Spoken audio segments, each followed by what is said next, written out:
You want to go to your Stripe settings by clicking on this gear icon. Tap on the payments option at the product settings section. And you want to select this payment methods option right here.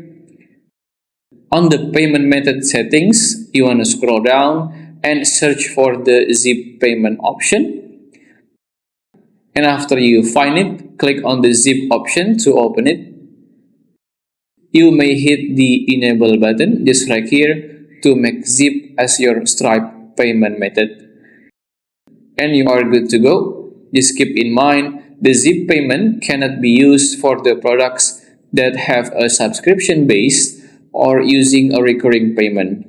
Well, also, there is a minimum amount of your product to be able to purchase with zip payment is $35 or more, while the maximum product price will be about $1,500.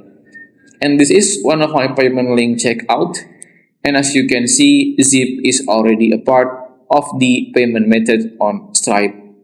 If you still have any questions, just comment down below and I will try my best to guide and help you guys. If you find this video useful, please consider like and subscribe.